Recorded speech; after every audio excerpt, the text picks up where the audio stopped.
새벽에 온라인으로 예배에 참석하신 분들 환영하고 축복합니다. 다 함께 기도하겠습니다. 사랑과 은혜가 풍성하신 하나님 아버지 감사합니다. 오늘도 귀한 날 허락하여 주셔서 이 새벽에 주님을 만날 수 있도록 인도해 주심을 감사드립니다. 주님, 저희들이 이 고요한 새벽에 주님을 만나기 원합니다. 저희들의 시선이 오직 주님께만 고정되어서 주님께서 이 시대 가운데 말씀하시는 메시지가 무엇인지 깨닫게 하시고 주님의 자녀로서 거룩하게 살 수 있도록 인도하여 주시옵소서.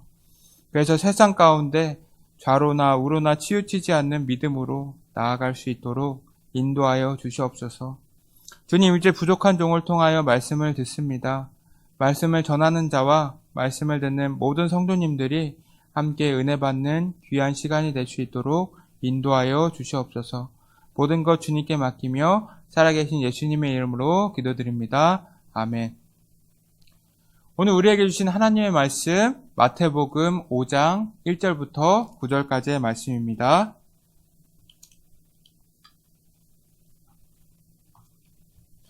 예수께서 무리를 보시고 산에 올라가 앉으시니 제자들이 나아온지라. 입을 열어 가르쳐 이르시되 심령이 가난한 자는 복이 있나니 천국이 그들의 것이미요. 애통하는 자는 복이 있나니 그들이 위로를 받을 것이미요. 온유한 자는 복이 있나니 그들이 땅을 기업으로 받을 것이미요. 의에 줄이고 목마른 자는 복이 있나니 그들이 배부를 것이미요. 긍휼히 여기는 자는 복이 있나니 그들이 긍휼히 여김을 받을 것이미요. 마음이 청결한 자는 복이 있나니 그들이 하나님을 볼 것이요. 화평하게 하는 자는 복이 있나니 그들이 하나님의 아들이라 일컬음을 받을 것이미요. 오늘은 우리가 팔복의 말씀 중 화평에 대해서 말씀을 나누려고 합니다. 제가 그림 하나를 먼저 보여드리도록 하겠습니다. 이 그림은 빈센트 반 고흐가 그린 감자 먹는 사람들입니다. 이 그림을 보게 되면 굉장히 어둡고 칙칙하고 좁은 곳에서 사람들이 모여있는 것을 보실 수가 있습니다. 고흐는 이 그림을 통해서 힘겹게 살아가는 조악한 농부들의 일상을 표현하고자 했습니다. 저는 개인적으로 이 그림을 보면서 마음의 따뜻함이 느껴졌습니다. 이 그림을 보면 집안에 굉장히 좁고 어두운데도 불구하고 가족들이 모여서 식사를 하고 있습니다. 식탁에는 귀해 보이는 음식이 전혀 없습니다. 그들의 식탁에 있는 것은 감자와 따뜻한 차일 뿐입니다. 고흐는 삶의 평안이 거창하고 화려한 데 있는 것이 아니라 이렇게 소박한 일상의 삶을 통해서 찾을 수 있다는 것을 보여주려고 했습니다. 세상 사람들은 저마다의 삶의 평안을 얻기 위해 많은 것을 누리기 위해 발버둥 칩니다. 그러나 정작 그러한 삶 가운데는 평안이 없고 더욱 지쳐만 갈 뿐입니다. 그렇다면 우리가 쫓아야 할 삶의 평안은 어디에 있는 것일까요? 오늘 본문에서 예수님께서는 화평하게 하는 자가 복이 있다고 말씀하십니다. 이 화평은 헬라어로 에이레네, 히브리어로 샬롬입니다. 우리가 잘 알고 있고 이스라엘에도 아직 일상적인 인사법으로 사용하고 있는 이 샬롬은 본래 완전함을 의미합니다. 즉, 우리의 삶을 완전하게 하는 것이 바로 이 평화라는 것입니다. 하나님께서는 이러한 평화를 자녀인 우리들이 누리길 원하시고 그것을 이웃들에게 전하는 삶을 살길 원하십니다. 예수님께서 이 땅에 오신 궁극적인 목적은 바로 이 평화를 이루기 위해서 오셨습니다. 우리 죄된 인간은 스스로 구원에 이를 수가 없습니다. 그러나 예수님께서 자신이 피를 흘리심으로 인해 하나님과 우리 사이에 화평을 이루셨습니다. 즉 예수님의 피를 통해서 우리는 하나님께 용서받았고 완전한 자녀가 된 것입니다. 그래서 예수님께서는 이러한 화평을 삶 속에서 지키고 만들어내는 것을 원하십니다. 이 화평은 하나님과 인간뿐만 아니라 인간과 인간 사이에서도 이루어져야 하는 것을 의미합니다. 예수님께서는 마태복음 5장 23절 24절에 이렇게 말씀하셨습니다. 그러므로 예물을 제단에 드리려다가 거기서 내 형제에게 원망 들을 만한 일이 있는 것이 생각나거든 예물을 제단 앞에 두고 먼저 가서 형제와 화목하고 그 후에 와서 예물을 드리라. 형제나 이웃과 먼저 싸운 일이 있으면 그것을 풀고 화해하고 주님 앞으로 나오라는 것입니다. 지금 싸운 상태에서 화해를 하지 않은 상태에서 제사를 드리는 것은 하나님께서 원하시는 제사가 아니라고 말씀하시는 것입니다. 그래서 먼저 형제나 이웃들 간에 화해를 도모하고 평화로운 상태, 온전한 상태에서 하나님께 예배를 드리라고 말씀하시는 것입니다. 또한 하나님께서는 예레미야 29장에서 이렇게 말씀하십니다. 너희는 사로잡혀 가게 한 그 성읍의 평안을 구하고 그들을 위하여 기도하면 그 성읍이 평안함으로 너희도 평안할 것임이라. 당시 유다의 상황은 기원전 597년에 바벨론의 포로로 갔던 때입니다. 예레미야는 백성들에게 바벨론의 사람들의 평안을 위해서 기도하라고 말합니다. 이는 평안을 사랑하신 하나님께서 그의 자녀들이 이 세상 가운데 어디에 거하든지 평안을 만들어가는 사람들이 되기를 원하시는 것을 말해주는 것입니다. 또한 예수님께서는 누가복음 10장 5절 6절에서 제자들에게 전도할 때 이렇게 말씀하십니다. 어느 집에 들어가든지 먼저 말하되 이 집이 평안할지어다 하라. 만일 평안을 받을 사람이 거기 있으면 너희의 평안이 그에게 머물 것이요 그렇지 않으면 너희에게로 돌아오리라. 전도할 때 가장 먼저 해야 될 일이 바로 상대방의 평안을 빌라는 것입니다. 상대방이 전도를 하는 우리를 반기든 반기지 않든 그 사람의 가정에 평안을 빌라는 것입니다. 우리는 전도할 때 비웃음, 조롱, 무시로 답하는 사람들이 많이 있을 것입니다. 그래서 전도할 때, 전도를 거절당할 때마다 굉장히 마음에 상처를 받고 실족할 때도 있을 것입니다. 그러할 때마다 예수님께서는 실족하지 말고 그 평안이 나에게 다시 돌아올 것이라고 생각하고 상대방의 평안을 위해서 기도해 주라고 말씀하시는 것입니다. 오늘 우리가 읽은 화평케 하는 자는 영어로 피스메이커를 의미합니다. 피스메이커, 즉 영어 표현 그대로 평화를 만드는 사람을 의미합니다. 어떤 이들이 피스메이커, 즉 평화를 만드는 사람일까요? 오랫동안 분단국가의 상태로 살아가고 있는 우리 모두는 당연히 평화를 갈망하고 오랜 갈등이 끝나기를 소원합니다. 그러나 정작 그 평화를 이루어가는 방식에 대해서는 서로 다른 생각을 가지고 있습니다. 아이러니하게도 그 다른 생각들로 인해 갈등은 더욱더 깊어가는 것이 이 세상의 현실입니다. 지난 역사 속에서 사람들은 나름대로 평화로운 세상을 만들기 위해 노력을 하였습니다. 그러나 전쟁과 갈등은 지금까지도 종식되지 못했고 지금 이 순간에도 이 세상 어디엔가는 전쟁이 일어나고 있습니다. 사람들의 힘으로 이루려고 한 평화, 이러한 평화는 영원한 평화가 아닌 일시적인 평화입니다. 기원전 8세기 이스라엘을 포함하고 있었던 고대 중동의 최강대국이었던 아수르는 바벨론에 의해서 멸망하게 되었습니다. 또한 바벨론은 페르시아 제국이, 페르시아 제국은 헬라 제국이, 헬라 제국은 로마 제국에 의해서 무너지게 되었습니다.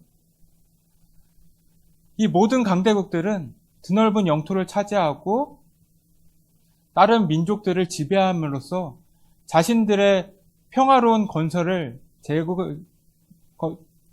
제국을 건설하고자 해왔습니다. 그렇지만 이렇게 힘으로 이루어진 평화는 더 큰 힘에 의해서 무너지게 되었습니다. 개인의 삶 또한 똑같습니다. 하나의 문제가 해결돼서 평안을 얻었다고 생각하면 다른 곳에서 문제가 터집니다. 계속해서 문제가 생기게 됩니다. 사람들은 일시적으로나마 이렇게 평안을 갈급해하고 있습니다. 그러나 하나님께서 주시는 평안은 이러한 일시적인 평화가 아닌 영원한 평화입니다. 하나님께서 말씀하신 화평하는 자는 갈등의 악순환을 끊어낼 줄 아는 사람입니다. 사무엘상 24장에 다윗을 죽이려고 한 사울 왕이 등장합니다. 그런데 다윗이 사울을 죽일 수 있는 절호의 찬스가 찾아옵니다. 그때 다윗은 사울을 죽이는 것을 선택하지 않았습니다. 24장 12절에 다윗이 사울에게 하는 말이 있습니다. 여호와께서는 나와 왕 사이를 판단하사 여호와께서 나를 위하여 왕에게 보복하시려니와 내 손으로는 왕을 해하지 않겠나이다. 다윗의 부하들은 다윗에게 이건 절호의 기회입니다. 하나님께서 당신의 원수를 당신의 손에 맡기셨습니다. 이렇게 말했습니다. 그러나 다윗은 자신의 손에 피를 묻히는 것을 원하지 않았습니다. 다윗의 마음의 중심에는 하나님의 말씀이 중심이 되어 있었기 때문에 자신의 손에 피를 묻히지 않더라도 하나님께서 원수를 그 원수의 손에서 갚으실 것이라고 생각하였습니다. 그렇기 때문에 다윗은 사울을 죽이는 것을 선택하지 않았습니다. 그는 복수를 하는 것보다 화평과 평화를 선택한 것입니다. 창세기에서도 피스메이커의 삶을 살았던 사람이 나옵니다. 그 사람의 이름은 바로 에서입니다. 에서는 자신의 동생인 야곱에게 속아서 장자권과 축복권을 빼앗겼습니다. 이렇게 자신을 속인 야곱을 에서는 죽이고자 하였습니다. 굉장히 긴 시간이 흘러서 이 야곱이 라반의 집에서 고향으로 돌아온다는 소식을 들었습니다. 그래서 에서는 자신의 군사 400명을 이끌고 야곱을 맞이할 준비를 합니다. 야곱은 가축들을 많이 보내면서 에서가 자신을 용서해 주실 거라고 생각했습니다. 그러나 에서에게는 이러한 가축들이 전혀 필요하지가 않았습니다. 야곱은 이삭에게서 땅의 축복을 받았지만 반면에 에서는 칼의 축복을 받았습니다. 그래서 원하는 것이 있으면 에서는 상대방에게 빼앗을 수 있었습니다. 야곱이 가축들을 주면서 화해를 시도하려고 해도 화해를 하지 않고 야곱을 죽이고자 했다면 야곱은 죽은 목숨이었습니다. 야곱의 생명의 주도권을 쥐고 있던 것이 바로 이 에서였던 것입니다. 그러나 멀리서 걸어오는 야곱을 보고 에서는 기쁘게 맞아 주었습니다. 수십 년간 원수로 생각하고 눈에 보이게만 하면 죽이려고 했던 이 에서의 마음이 야곱을 보면서 바뀌게 되었습니다. 이 두 형제는 서로 만나자 서로 부둥켜 안고 눈물을 흘렸습니다. 에서는 너무나도 억울한 게 많았고 자신의 모든 권리를 야곱에게 빼앗겼습니다. 그러나 그는 결국 복수를 선택하지 않고 형제 간의 평화를 선택한 것입니다. 예수님께서는 이렇게 화평케 하는 자에게 복이 있다고 말씀하십니다. 그 복은 하나님의 아들이라 일컬음을 받는 복입니다. 즉 하나님의 자녀, 하나님께서 창조하신 목적 그대로 살 수 있다는 것입니다. 이렇게 화평은 하나님과 우리 사이에 중요한 다리 역할을 하게 됩니다. 사탄은 늘 우리의 이러한 평화를 깨트리기 위해서 노력을 합니다. 늘 주변에 갈등을 일으키고 시기와 질투를 하게 해서 마음의 평안을 깨트립니다. 사탄이 우리의 마음속에 들어오려고 할 때 우리는 예수님께서 만드신 평화를 생각하고 기억하고 그 평화를 이루어가려고 노력을 해야 합니다. 돈 리차드슨은 자신의 저서인 화해의 아이라는 책에서 자신이 인도네시아 선교에서 겪은 일대기를 적었습니다. 인도네시아의 큰 섬에 속한 이리안 자해에는 식인 부족이라 불리는 사해 부족이 있었습니다. 이 부족은 굉장히 싸움을 좋아하고 공격적인 성향을 가지고 있어서 선교사님이 선교를 하는데 어려움을 겪었습니다. 또한 이들은 배반을 미덕으로 여겼기 때문에 예수님보다도 가룟 유다를 더 떠받들고 영웅으로 칭했습니다. 그래서 선교사님은 어떻게 하면 이들에게 복음을 전할 수 있을까 고민을 많이 하였습니다. 그러다가 이들의 전통 의식을 보고 굉장히 좋은 영감을 떠올리게 됩니다. 이들에게는 두 부족이 싸우다가 한 부족이 지면 진 부족의 추장의 아들을 보내는 전통이 있었습니다. 그 전통으로 인해 전쟁은 끝이 나고 불악에는 평화가 찾아왔습니다. 이것을 보고 선교사님은 요한복음 3장 16절의 말씀이 생각났고 그 말씀으로 부족에게 복음을 전하기 시작했습니다. 하나님이 세상을 이처럼 사랑하여 평화의 아들을 주셨으니 이는 아이가 제물로 바쳐짐으로써 평화가 이루어지는 것처럼 그 평화의 아들을 믿는 자마다 멸망치 않고 영생을 얻게 하기 위함이라. 이 복음을 전해들은 사회 부족은 점차 공격적인 성향이 바뀌게 되었으며 마을에는 평화가 찾아오게 되었습니다. 여러분들의 삶은 어떠십니까? 피스메이커의 삶을 사시고 계십니까? 예수님께서는 화평하게 하는 자가 복이 있다고 말씀하셨습니다. 이 화평하게 하는 자는 하나님의 아들이라 일컬음을 받는다고 말씀하시고 계십니다. 하나님께서는 평화를 너무나도 사랑하십니다. 그렇기 때문에 자녀인 우리들은 하나님께서 주신 이 평화를 삶 가운데 누리고 이웃에게 이 평화를 전해야 되는 삶을 살아야 됩니다. 여러분, 화평하는 자가 되시길 원합니다. 그래서 하나님께서 자녀인 우리들을 창조하신 목적 그대로 하나님께 영광을 돌리는 삶을 사시기를 주님의 이름으로 축복합니다. 이 시간 함께 기도하기를 원합니다. 첫 번째로는 코로나로 인해서 고통받고 어려움을 당하는 이들을 위해서 기도해 주시길 바랍니다.